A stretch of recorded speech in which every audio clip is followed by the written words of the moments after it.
The fluorescent lights in the ER were still buzzing above my head when I picked up my phone at 2 a.m. and saw it. My sister's Facebook post. A selfie. Full smile, glass of wine, #blessed. The caption read, "Finally, a day without the drama queen." 47 likes. 3 laughing emojis from my mother's account. I was lying in a hospital bed with an IV in my arm because I'd collapsed mid-shift. The hospital called my parents. They never came. But it turns out that post was the least of what my family was doing behind my back. Because while I was working doubles to keep a roof over their heads, my own father had stolen my identity, and my 7-year-old daughters, to feed a debt I didn't know existed. And they were 2 weeks away from having me declared legally incompetent to take everything I owned.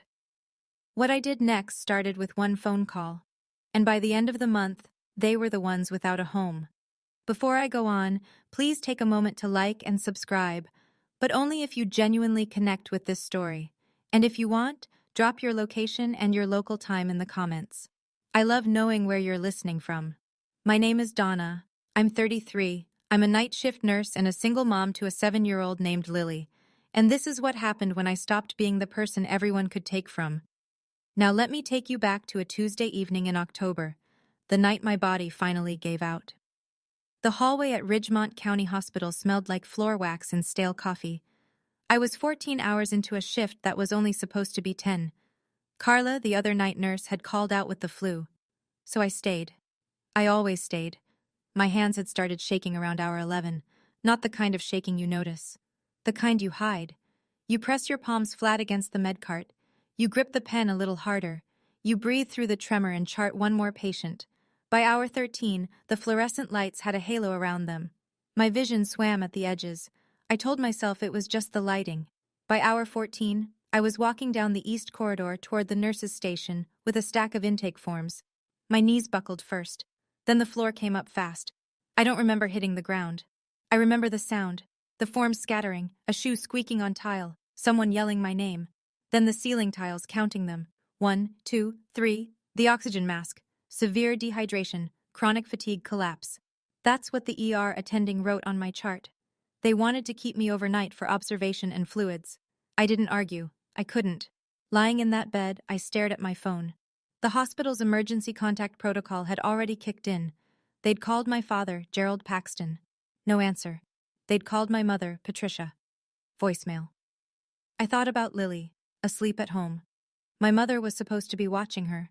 She usually did on my night shifts, but no one had called me back to confirm anything. I reached for my phone to text my mother. That's when I saw the Facebook notification. Danielle Marie Paxton, my younger sister, 28 years old. The post was time-stamped 40 minutes after the hospital called our parents. The photo was a selfie. Danielle on the living room couch, my couch, in my house, holding a glass of red wine. Full smile. No filter needed when you're that pleased with yourself. The caption read, "Finally, a day without the drama queen." 47 likes. I scrolled through them. Names I recognized. Karen from the church prayer group. Mike, who ran the hardware store. Janine, my mother's walking partner. People from Ridgemont. People who knew me. One comment stood out. Brenda Hollister, who lived 2 streets over. Is she being dramatic again? Danielle's reply. You have no idea. I kept scrolling. 3 laughing face reactions at the top. I tapped to see who. The third one was my mother. Patricia Paxton. A laughing emoji.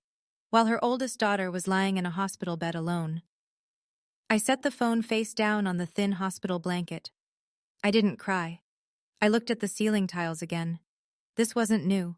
That's the part that sat heaviest. Every time I got sick, every time I asked for help, every time my body showed any sign of breaking under the weight I carried, the word was always the same. Dramatic. The first time I collapsed 2 years ago, my father didn't even come upstairs. He said it from the kitchen doorway. Nurses don't collapse. You just want attention. I picked the phone back up and screenshot the post. I don't know why. Instinct, maybe. Or maybe some part of me already knew I'd need it. But that Facebook post? That was just the wound I could see. The real damage was in places I hadn't thought to look yet. They discharged me the next morning at 7:15. I drove myself home. 30 minutes on Route 9 with the window cracked because the car heater made me dizzy. The October air was sharp and wet and it kept me upright. I pulled into the driveway of 412 Maple Lane, the house my grandmother Helen left me when she passed 12 years ago. A 3-bedroom Cape Cod with a leaning mailbox and a porch that needed painting. The deed, filed at the county recorder's office, read one name: Donna Marie Paxton, sole owner. Fee, simple, absolute. I walked through the front door. Gerald sat in the recliner, watching a morning talk show. He glanced up, glanced back at the screen. "You look fine. Don't make a thing out of it." In the kitchen, my mother stood at the stove, stirring oatmeal. She didn't turn around. "There's coffee if you want it." Danielle was on the sofa, scrolling her phone. She didn't look up at all. I stood in the hallway of my own house and waited. 3 seconds. 5. Nobody asked. Nobody said, "Are you okay?" Nobody said anything. I went upstairs. Lily was sitting on her bed, already dressed for school, her backpack on. She threw her arms around me. "Mama, Grandpa said you were just tired." "I'm okay, baby," I said. "Let me change and I'll take you." I held her for a long time. Then I set her down and looked around the room. Her small room in the house my grandmother gave me. The house where my family lived rent-free because I believed that's what family meant. Standing in that hallway, I felt like a guest in my own home. On the kitchen table, I'd noticed a white envelope. Return address, the county courthouse. It was addressed to Gerald Paxton. I didn't open it. It wasn't my mail. But I remembered it. I didn't know what that envelope was about. Not yet. But I would. And when I did, it changed everything. 1 week later, I was back at work. Reduced hours, the charge nurse insisted. My body was recovering. My mind was not. The hospital's billing department needed updated financial information for my ER visit, insurance verification, payment plan options, the usual paperwork. The billing coordinator, a woman named Janet, suggested I check my credit report to make sure everything was current. "Just in case there are any liens or issues with your insurance claims," she said. I'd never checked my credit report, not once in 33 years. I didn't have credit card debt. I didn't have a car loan. I owned my house outright. There was nothing to check, or so I thought. That evening, I sat in my car in the hospital parking lot with my laptop balanced on the steering wheel. I went to annualcreditreport.com and pulled all 3 bureaus. The number hit me first. Credit score? 520. That couldn't be right. I had no debt. I paid my bills on time. I'd never missed a payment on anything in my life. Then I saw them. 3 credit card accounts I'd never opened. One with a $22,000 balance, one with $14,500, one with $10,500, total $47,000. All opened within the last 3 years. Minimum payments made for a few months on each, then nothing.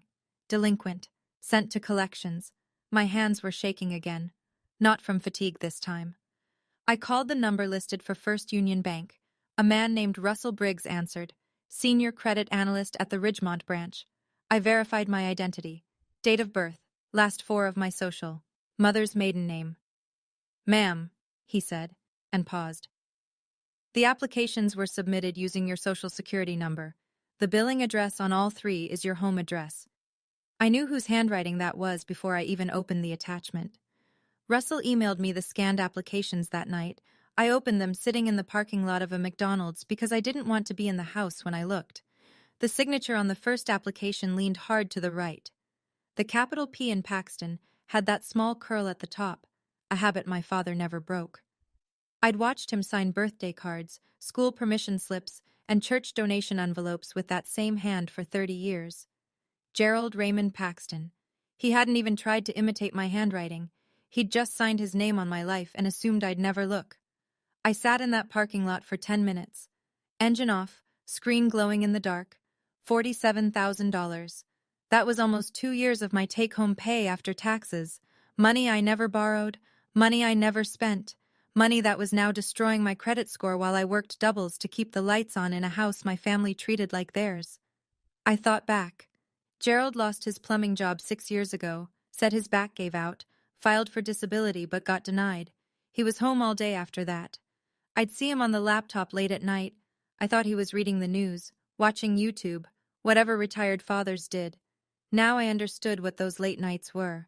I picked up the phone and called Maggie Colton. We'd been roommates junior year at Ohio State before she went to law school, and I went to nursing school.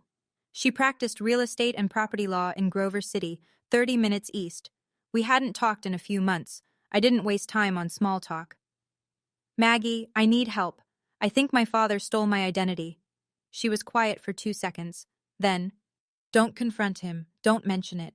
Come to my office tomorrow morning. Bring everything. Before she hung up, she said one more thing. Donna, check your daughter's credit too. I froze. That night I waited until Lily was asleep. I tucked the blanket around her shoulders, closed her door halfway the way she liked it, and went to my room. Checking credit for a minor isn't like pulling your own report. You have to contact each bureau directly. Equifax, Experian, TransUnion, with the child's social security number, a copy of their birth certificate, and your ID as the parent. I started the process online. One bureau had a result within the hour. A credit card, opened 6 months ago, in the name of Lily Marie Paxton. Balance, $1,200. I closed the laptop, slowly. I set it on the nightstand and stared at Lily's door down the hall. She was 7. She could barely write her own name in cursive. And someone had used her social security number, a number I kept in a locked file box in my bedroom closet, to open a line of credit. I got up and went to the closet.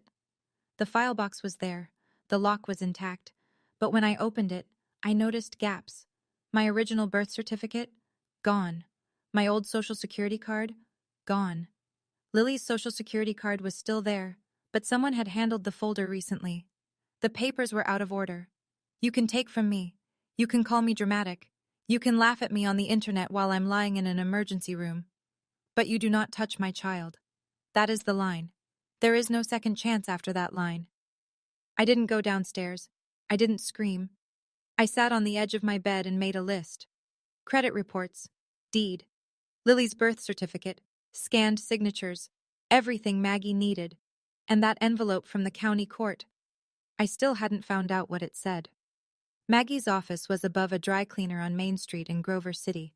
Small-town lawyer, small-town office. But the woman behind the desk was anything but small.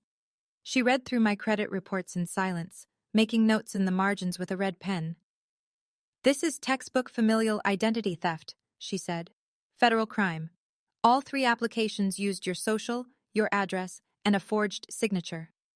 I handed her my phone with the photo I'd taken of the courthouse envelope on Gerald's kitchen table. She studied the return address. You didn't open it?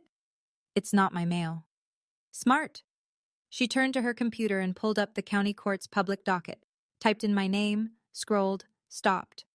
I watched her face change, not dramatically. Maggie was never dramatic, but her jaw tightened by a fraction. Donna. She turned the screen toward me. Your father filed a petition for guardianship over you 2 weeks ago. I read the screen.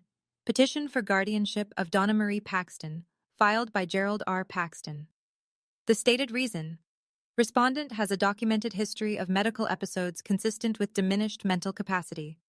Under the section for supporting witnesses, one name, Danielle Paxton. The petition was filed 3 days after my last hospitalization. 3 days. They'd been waiting for me to collapse so they'd have fresh paperwork. If this goes through, Maggie said quietly, your father becomes your legal guardian. He controls your finances. He can sell the house. My house. The house my grandmother left to me. The house where Gerald Paxton had lived rent-free for 12 years while stealing my identity and gambling away $47,000 under my name. My own sister signed a sworn statement saying I was mentally unfit. The same sister who posted a selfie while I was in the ER. Maggie told me not to confront him. But that evening, standing in the kitchen of my own house, I needed to see his face when I asked. Not to expose him, just to know. Gerald was pouring coffee, his back to me. The TV murmured from the living room. Dad, have you ever used my social security number for anything? He didn't turn around. What kind of question is that? A straightforward one. He set the pot down, still facing the counter. No. Why would I? I checked my credit today. 5 seconds of silence. He picked up his mug, took a sip, turned around slowly. His face was flat, practiced. Credit reports have errors all the time. Don't get worked up. 3 cards, $47,000. His eyes flickered, just for a half second, then steadied. I don't know what you're talking about, and I don't appreciate the accusation. My mother appeared in the doorway. She must have been listening from the hall. What's going on? Gerald cut in before I could answer. She's starting again. Patricia looked at me with that particular expression, the one she wore when she wanted me to feel like the problem. Please don't do this tonight. We just had dinner. I looked at my mother. Did you know? Know what? Donna, you're scaring me. I held her eyes for a long moment. Then I stood up from the table. Okay. I walked to the stairs. I was 4 steps up when I heard it. Gerald's voice, low, almost a hiss, directed at Patricia. She's digging. We need to move faster. He didn't know I could hear, and he didn't know I already knew what they were moving toward. The next morning, I was packing Lily's lunch, turkey sandwich, apple slices, juice box, when my phone rang. Danielle. I answered. Hey. Her voice was soft, concerned. The performance had already started. I heard you were upset about some credit stuff? Dad told me. Did he? Look, everyone's worried about you. After the hospital thing, maybe you should take a break, like, really talk to someone. You mean a therapist, to prove I'm unstable? A pause. She recovered quickly. I mean someone who can help. Danny, did you sign a document at the county courthouse 2 weeks ago? The pause this time was longer. I could hear her breathing shift. That was just in case. Dad said it was to protect you. Protect me from what? From yourself, Donna. You collapsed at work, twice in 3 years. You can't keep going like this. I closed Lily's lunchbox. Click. I collapsed because I work 70 hours a week to keep a roof over all 4 of you, in my house. It's the family's house. Read the deed, Danny. She hung up. Lily came downstairs with her backpack. Who was on the phone, Mama? Aunt Danny. Is she coming over? No, baby. Let's get you to school. I drove Lily to Ridgemont Elementary and watched her walk through the doors. Then I sat in the car for a minute, gripping the steering wheel. 10 minutes later, Gerald called. I let it ring through to voicemail. His voice was tight, controlled, the way it got when he was cornered. You need to stop this nonsense, girl. I'm your father. Everything I've done is for this family. If you push this, you won't have a family left. And I already told Pastor Avery we're having a family meeting Sunday to sort this out, together, the way families do. I saved the voicemail. I was going to need it. 2 days later, I was back in Maggie's office. She had the deed spread out on her desk beside a property title search she'd run overnight. Donna Marie Paxton, sole owner, fee simple absolute, she read aloud. No co-owners, no liens, except the fraudulent credit accounts, which we'll have removed once the identity theft report processes. No mortgage, clean title. So I can sell it. You can sell it today if you want. You don't need anyone's permission. They've lived there 12 years. Can they claim anything? Maggie leaned back. Did they ever pay rent? No. Is there a lease, written or verbal agreement? No, they're my parents. I just let them stay. Then legally, they're licensees. You can revoke that license with 30 days written notice. Ohio law doesn't require more than that for non-tenants without a lease. I sat with that for a moment. 12 years of open doors, and legally, they had less right to that house than a month-to-month renter. Maggie gave me the name of a realtor in Grover City, not Ridgemont, where gossip traveled faster than the mail. I met her the following afternoon. Her name was Lynn Draper. She walked through 412 Maple Lane while my family was out. Gerald at his Tuesday card game, Patricia at the church, Danielle at work. Lynn took photos, measured rooms, and checked the roof from the driveway. I'd listed at 185, she said. Solid neighborhood, good bones. I signed the listing agreement in her car, but I told her to hold it. Don't put it on the MLS yet. When? She asked. I'll tell you when. The house was ready to go, but I needed one more thing before I could move. The next morning, I filed identity theft reports on identitytheft.gov. One for me, one for Lily. The FTC assigned case numbers within minutes. I printed the confirmations and drove to the Ridgemont Police Department. Officer Dale Harris was at the front desk, mid-40s, crew cut, a calm face that had probably heard worse. I laid the credit reports, the scanned applications with Gerald's handwriting, and the FTC confirmation numbers on the counter. I need to file a report for identity theft, I said. The person who did it is my father. He lives in my house. Harris looked at the paperwork, looked at me, nodded once. Have a seat, ma'am. This'll take about an hour. It took an hour and 20 minutes. He documented everything, gave me a case number and his direct line. That afternoon, Maggie filed a motion to dismiss the guardianship petition at the county court. She attached two things. First, a letter from my personal physician, Dr. Annette Rourke, confirming that my hospitalizations were caused by physical exhaustion and dehydration, not mental illness, not cognitive impairment, not diminished capacity. Second, the identity theft report, establishing that Gerald had a direct financial motive to gain control of my assets. The judge will see this before the hearing date, Maggie said. It's strong. That night, I listened to Gerald's voicemail one more time. His voice played through my earbuds while Lily slept down the hall. If you push this, you won't have a family left. And I already told Pastor Avery we're having a family meeting Sunday to sort this out, together, the way families do. He wanted a public meeting. He wanted the church behind him.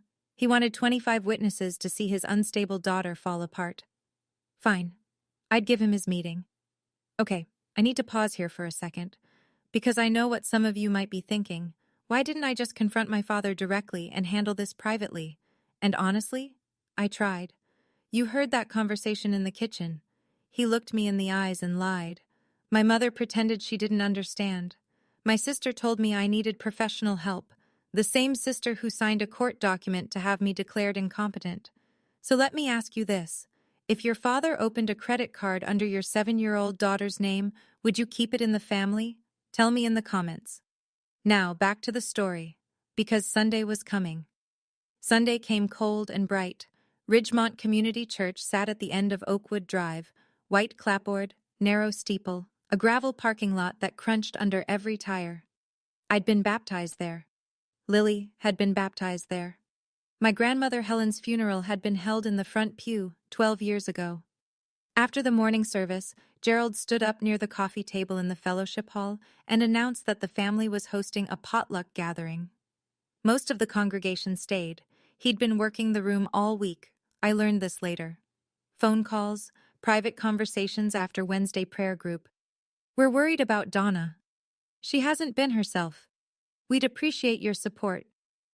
25 people arranged their folding chairs in a loose circle on the linoleum floor, metal legs scraping tile. The fluorescent lights hummed the same pitch as the ones in the ER. I noticed that. Pastor Tom Avery sat at the head of the circle, Bible on his knee, looking like a man who'd agreed to referee something he didn't fully understand. Gerald sat across from him. Pressed shirt, serious expression, the concerned patriarch. Patricia was beside him, eyes already red, tissue in her hand, ready. Danielle sat to their left, arms crossed, jaw tight. I walked in with Lily. She was carrying a coloring book and a box of crayons. I found 2 chairs near the door and sat down. 25 faces turned toward me, some with sympathy, some with curiosity. A few with the particular look people get when they've already decided what they're seeing. Gerald cleared his throat and stood. Thank you all for being here. As some of you know, our Donna has been going through a difficult time. He swept his gaze across the room. She's been in the hospital twice. She's been under a lot of stress. Pat and we're worried. We want to make sure she gets the help she needs. Patricia dabbed her eyes with the tissue. On cue. We just love her so much. A murmur of sympathy rippled through the chairs. I watched heads nod. Glenda Morrison, 70 years old and sitting near the window, pressed her hand to her chest. Ted Buckley, mid-50s, leaned forward with his elbows on his knees. The room was tilting Gerald's direction, and he knew it. He continued, voice steady, measured. The voice of a man who'd rehearsed this. I know this is hard to hear, But Donna has been making some irrational decisions lately, accusing family members of crimes. He paused to let that word land. Threatening to sell the family home. The murmur grew louder. I felt the weight of it. 25 people recalibrating who I was in their minds. Ted Buckley shook his head slowly. Maybe she does need someone looking out for her. Gerald nodded. Grateful, humble, perfectly calibrated. The court needs to know that the community sees what we see. That she needs someone to help manage her affairs. Just temporarily, until she's better. Danielle uncrossed her arms long enough to wipe her eyes. Her mascara didn't run. I noticed that too. I sat still. Lily colored beside me, a purple house with a yellow sun. The sound of her crayon on paper was the only honest thing in that room. Pastor Avery shifted in his chair. He looked at Gerald, then at me. Something in his expression was still unsettled. Gerald, he said carefully, has Donna agreed to this meeting? Gerald spread his hands. She's here, isn't she? Avery turned to me. Donna, would you like to say anything? I looked up from Lily's drawing. 25 pairs of eyes, the fluorescent hum, the smell of coffee and sheet cake. Yes, I said, I would. Before I could stand, Danielle cut in. See? She turned to the room, palms up. She's doing it again, making everything about her. Patricia let out a small sob, louder than the last one. I can't watch my daughter destroy herself. Gerald seized the momentum. He turned his back to me and faced the circle, voice dropping to that low, steady register he used when he wanted to sound like the reasonable one. This is exactly what we're talking about. She can't handle basic conversations without getting confrontational. We're not trying to hurt her. We're trying to help. Murmurs of agreement.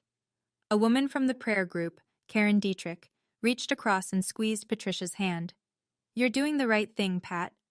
Ted Buckley nodded again. Seems like it's been building for a while. I looked around the room. 25 people who had known me my entire life. Who had watched me grow up in this church. And they were looking at me the way you look at someone who's slipping, with pity and distance and relief that it's not them.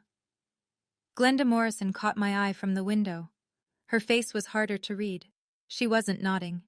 I looked down at Lily. She'd finished the purple house and was starting on flowers. Green stems, red petals, her tongue poking out in concentration. Every second I stayed quiet, it worked. Gerald's version became the truth by default. The concerned father, the unstable daughter, the family just trying to help. I'd spent 33 years being quiet, being manageable, being the one who absorbs and adjusts and makes no trouble. That was the version of me they'd built this trap around. I stood up. I didn't raise my voice. I've learned that the quietest person in the room is usually the one holding the truth.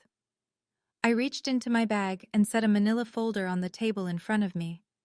The room went still, not silent. You could hear the coffee maker gurgling in the corner, Lily's crayon on paper, the faint creak of a folding chair, but every voice stopped. I'm glad everyone is here, I said, because there are a few things this community should know. I opened the folder and pulled out the first document, held it up so the room could see the county seal. This house, the house my family lives in, is mine, sole owner. My grandmother Helen left it to me 12 years ago. This is the deed. I set it flat on the table. My name, only my name. Gerald's mouth opened. Nothing came out.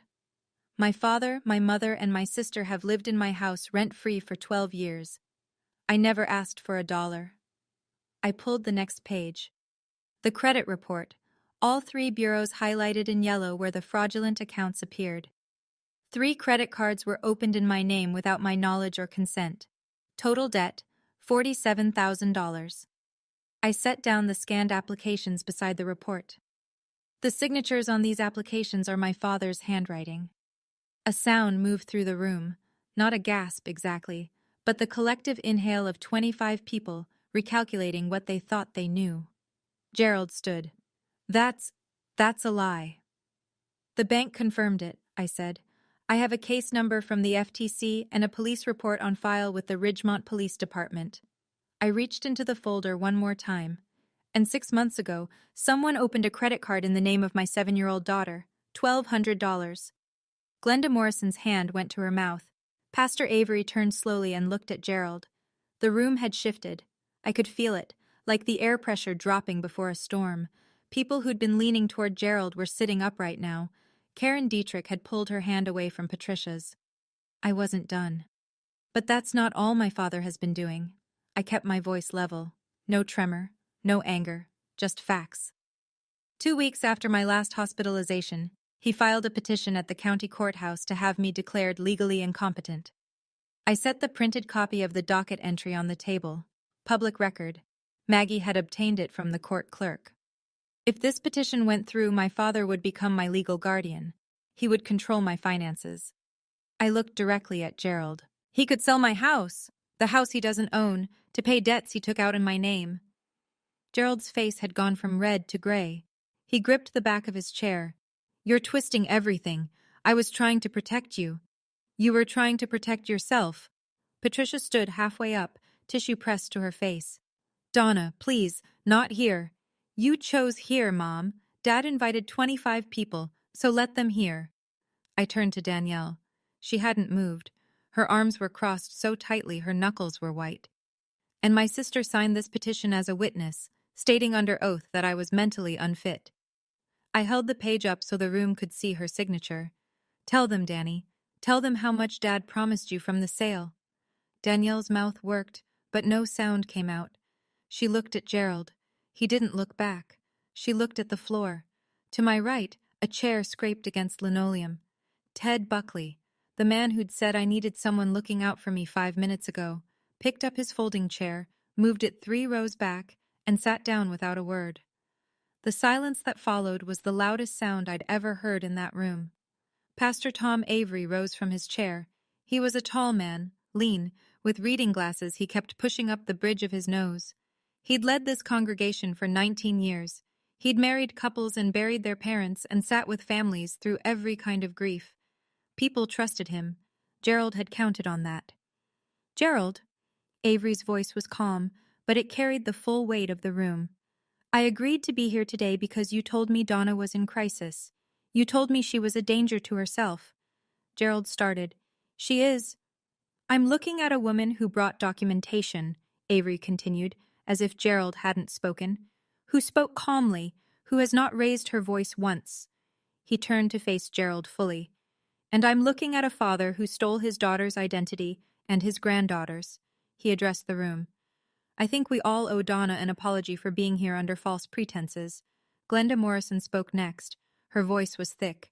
Gerald Paxton, I've known you 30 years. Shame on you. Karen Dietrich pulled her chair 6 inches away from Patricia. She didn't say anything. She didn't need to. Patricia was crying now. Not the rehearsed kind, the real kind. The kind that comes when the audience you spent your whole life performing for finally sees backstage. Gerald's voice cracked for the first time. You don't understand. I was going to pay it back. I had a plan. Your plan was to sell my house, I said. He had nothing left. He stood there, 61 years old, in his pressed Sunday shirt, in a church where everyone had called him by his first name for 3 decades, and he had nothing. But I wasn't done, because there was one more thing I hadn't told them yet. One more thing. I reached into my bag. As of this morning, my house is listed for sale. The room rustled. Someone in the back whispered something I couldn't catch. Gerald's head snapped up. You can't do that. We live there. You live in my house, without a lease, without paying rent. I pulled 3 white envelopes from the folder and set them on the table, one in front of Gerald, one in front of Patricia, one in front of Danielle's empty chair. She'd gone rigid but hadn't left. My attorney has prepared 30-day written notice for all 3 of you. That's more than the law requires.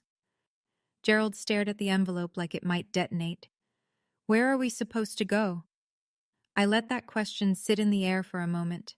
I wanted every person in that room to hear it. That's the first time in 12 years you've had to answer that question.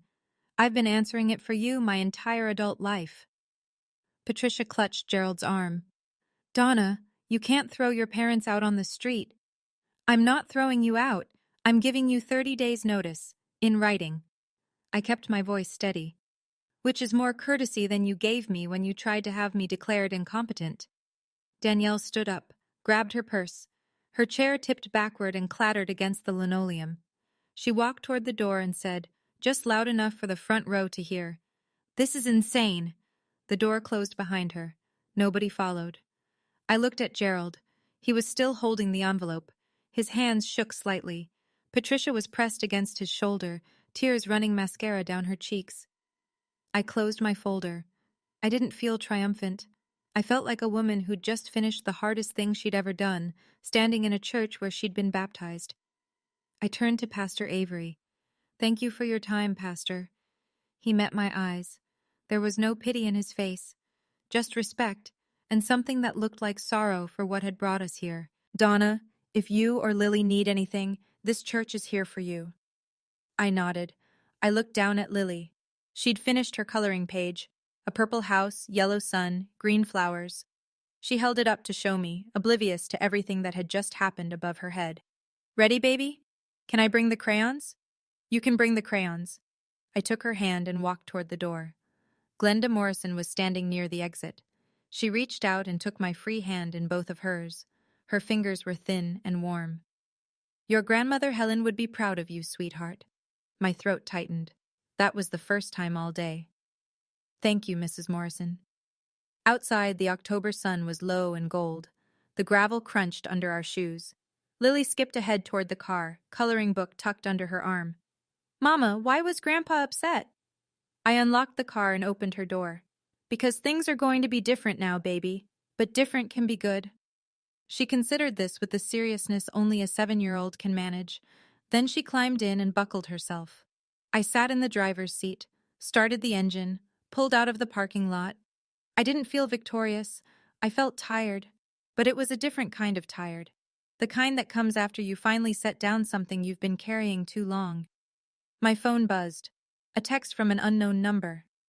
"Donna, this is Ted Buckley. I owe you an apology. I had no idea.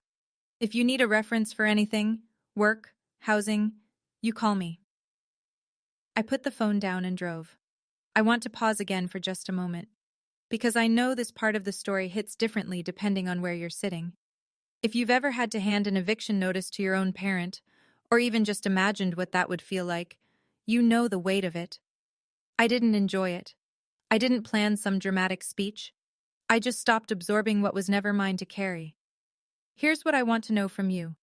Do you think 30 days was too generous for people who tried to have me declared incompetent? Or should I have given them more time? Tell me in the comments. Okay, let me tell you what happened after that Sunday. The week after the church meeting, things moved fast, but through channels, not chaos. Maggie called on Thursday. The judge had reviewed her motion to dismiss the guardianship petition. He'd seen the identity theft report, the FTC case numbers, Dr. Rourke's medical letter confirming my full cognitive and legal capacity, and the documented financial motive Gerald had for seeking control of my assets. The petition was dismissed without a hearing. The judge added a note to the file. Petitioner appears to have a significant conflict of interest. That same week, Officer Harris at the Ridgemont PD called to confirm the investigation was active. Gerald had been summoned for a formal interview at the station. He hired an attorney, the same cut-rate lawyer from the next county who'd helped him file the guardianship papers. That attorney, after reviewing the evidence Maggie had compiled, withdrew from the case within 48 hours. The fraudulent credit accounts under my name were frozen by all 3 bureaus. The dispute process would take 2 to 3 months, but Russell Briggs at First Union confirmed I would not be held liable for the $47,000. The account opened under Lily's name was closed immediately. Her credit file was wiped clean. Gerald called me on a Wednesday evening. His voice was different, stripped of the authority, the posture, the practiced calm.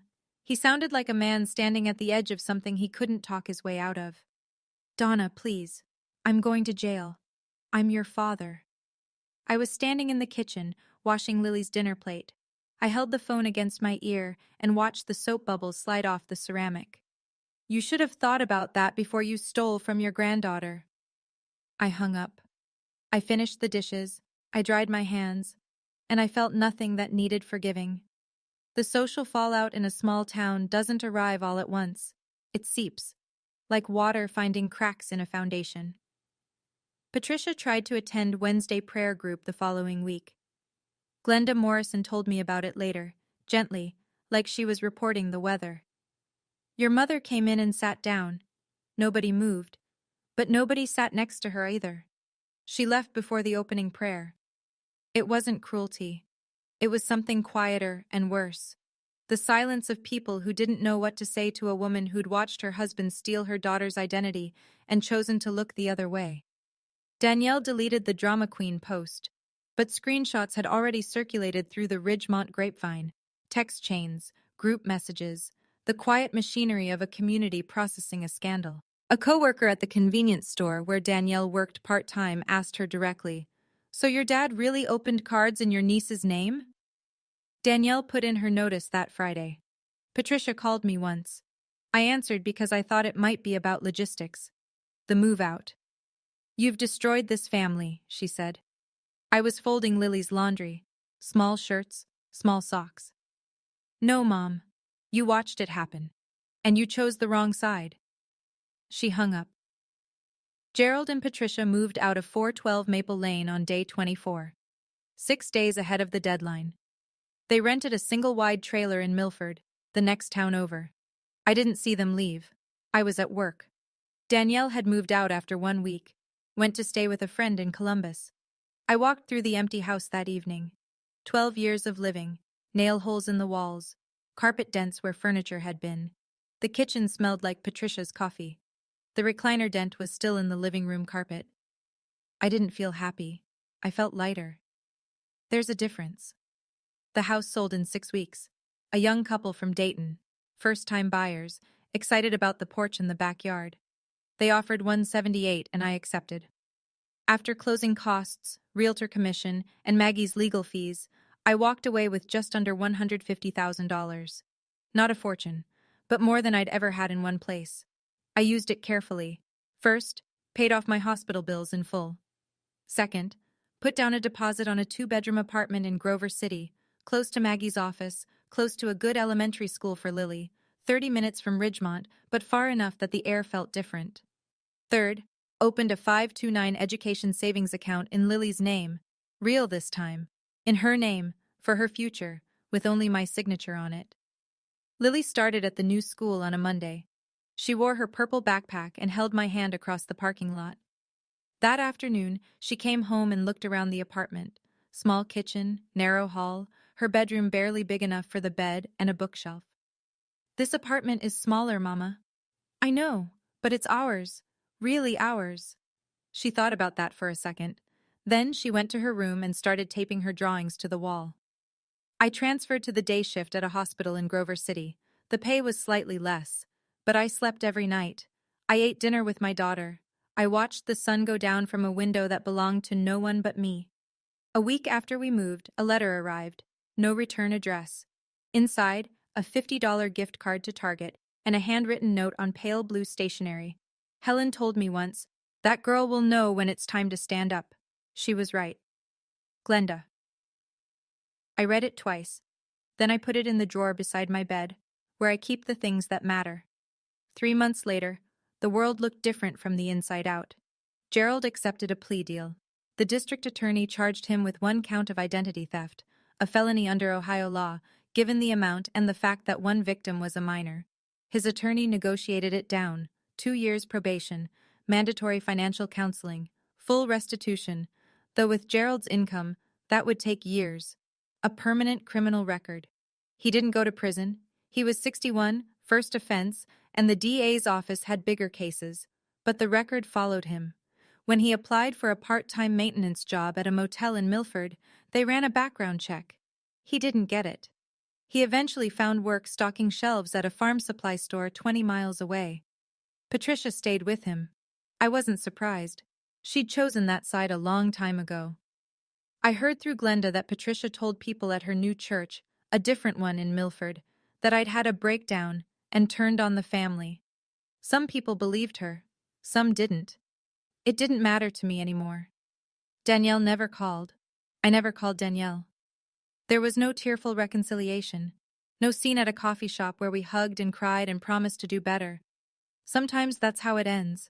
Not with a door slamming, but with a door that simply stays closed. I didn't hate them. Any of them. Hate requires energy I'd rather spend elsewhere. On Lily's homework, on my patience, on the small garden I started on the apartment balcony. Cherry tomatoes and basil. Lily watered them every morning before school. I don't carry them anymore. That's the truest thing I can say. I set them down, and my arms remember what it feels like to be empty and free. I want to tell you what I learned, not as advice, just as what happened to me. I learned that the people who call you dramatic are usually the ones doing the most damage. Because if they can make you doubt your own reaction, they never have to answer for their actions. Every time I got sick, every time I was tired, every time I asked a question, dramatic. It's a word designed to make you smaller. And I spent years letting it work. I learned that owning something on paper means nothing if you don't protect it. I owned that house for 12 years and never once acted like it was mine. I let people live in it rent-free, let them rearrange the furniture, let them call it the family house, until I almost believed it too. Generosity without boundaries isn't generosity. It's an open door with no lock. I learned that checking your credit report, and your child's, is not paranoid. It's not dramatic. It's parenting. If I had looked 3 years earlier, I would have caught the first card. If I had looked 6 months earlier, Lily's name would never have been touched. I check it every quarter now. It takes 10 minutes. And I learned that family is not a word that gives anyone the right to steal from you, lie about you, or try to take your freedom. Blood is not a contract. Love is not a lease. And the people who use the word family to keep you quiet are usually the ones with the most to hide. Setting a boundary is not revenge. It's the first step toward peace. Lily asked me last week if she'd ever see Grandpa again. I told her the truth. I don't know, baby, but I know you're safe. She nodded, picked up her crayon, and went back to drawing. That was enough. It's a Tuesday evening. The apartment is quiet. Lily sits at the kitchen table, bent over a sheet of white paper with her crayons spread around her like a tiny artist's studio. I'm at the sink, washing the last of the dinner plates. The window above the faucet looks out over the parking lot, and beyond it, a row of maple trees just starting to turn. Mama, look.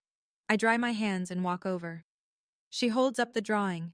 2 people standing in front of a small house. The taller one has brown hair and is smiling. The shorter one is holding the taller one's hand. There are flowers in the yard, red and purple, and a yellow sun in the corner with rays that extend to the edges of the page. That's us, Mama. It is. She goes back to adding details. A cat, apparently. We don't have a cat, but in Lily's world we do, and that's fine. I go back to the sink. The water runs warm over my hands. My grandmother Helen used to say something. She'd say it while she was hanging laundry or shelling peas or doing the 100 small things that held a house together. She'd say, "A house is just walls, Donna. Home is who you protect inside them." I spent 12 years protecting the wrong people inside the wrong walls. I made excuses for people who wouldn't make room for me. I called it love. I called it duty. I called it family. Now I have 2 rooms, a daughter who draws pictures of us, and a door I lock every night. Not because I'm afraid, but because for the first time, what's inside is truly mine. My father asked, in that church fellowship hall, in front of 25 people, "Who's dramatic now?" I didn't answer him then, but I'll answer now.